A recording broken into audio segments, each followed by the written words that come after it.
Hello, Jamie Goode here, continuing my journey into sake. Today I want to talk about rice a little bit, and specifically what happens to the rice when it gets into the sake brewery.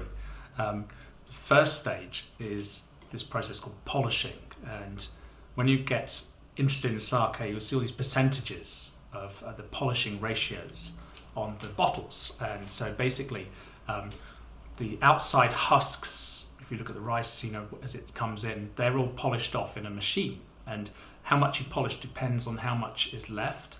And if you polish a lot, it's just pure starch that's left there. So this is a major issue with sake, is that polishing ratio of the rice. And it doesn't necessarily mean the more that's taken off, the better. Because it's just different styles. And the styles that have less polished off often have more intense flavours, whereas those that are just the starch, that have very high polishing ratios, those tend to be sakes that are more pure and gently fruity, and it's such an interesting topic. So once the rice has been polished to the required degree, then the next process is that it's washed and then it's steamed. And the reason it's steamed is to soften up the starches, to get them ready for the fermentation process. So after the rice is steamed, it's then cooled. And the really interesting bit happens next. Now with beer, what happens with the grains that are used to make beer, whether they're barley or rye, is that the starch is converted to sugar by allowing the germination process to start. And the germination process starts, and those starches get converted to sugars that can be then used to feed the growing plant. But because sake rice has all that stuff polished off, it can't germinate anymore. And so sake rice, the starch conversion to sugar is facilitated by a fungus. And this is a really, really interesting process.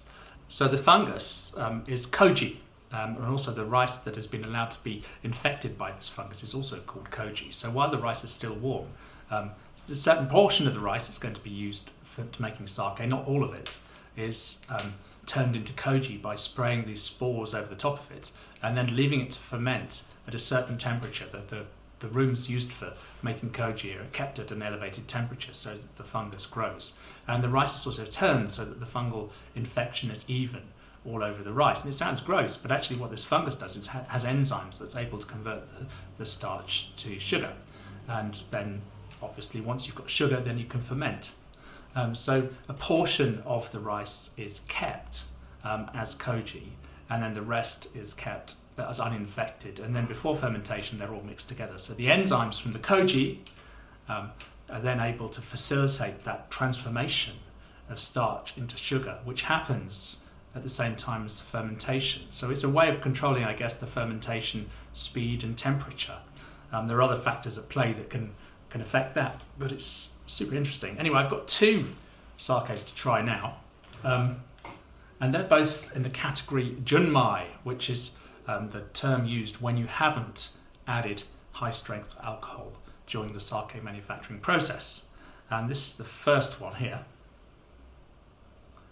And this is, if I can read the label, this is produced by Yamamo tohonke. Yamamo tohonke is the brewery, and the name of this is Kaguyahime Junmai. So Kaguyahime Junmai, and it's 14.5% alcohol.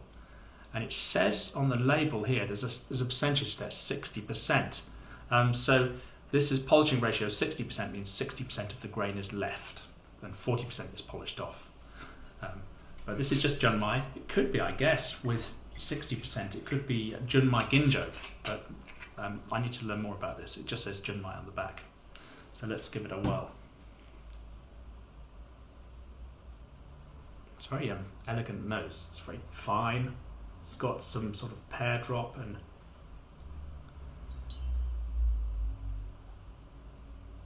quite fruity. It's got a tiny bit of creaminess, but it's more in that fruity spectrum.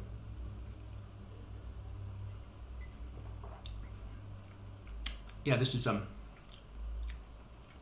quite subtle, quite elegant.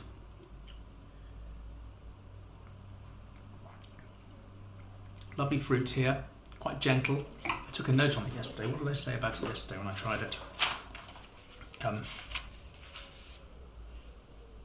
Yeah, it's kind of got some apple as well, some green apple, but it also has a little bit of a spirity sort of character as well.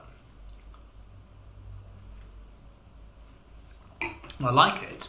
It's quite delicate and quite pure, but I'm not totally sure of that sort of slightly spirity finish. And the second one is this. This is,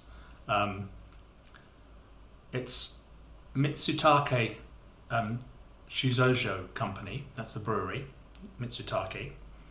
And the name of this is Tezukuri Junmai Mitsutake. And it's a Junmai. What else can I tell you about it? Well, the polishing ratio actually is 50%. So this is made from rice that's been polished down to 50%. So I guess technically it could be a Junmai Daiginjo with that sort of polishing ratio. But it just says Junmai on the back and it's 15.5% alcohol. So let's give this a whirl.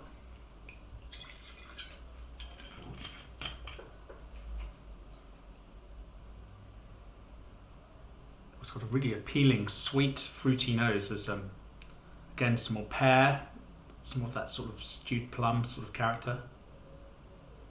Very fine.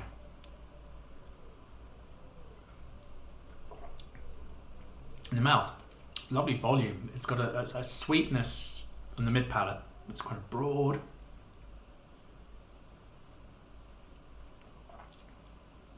It's textural, fine, harmonious, subtle and quite elegant.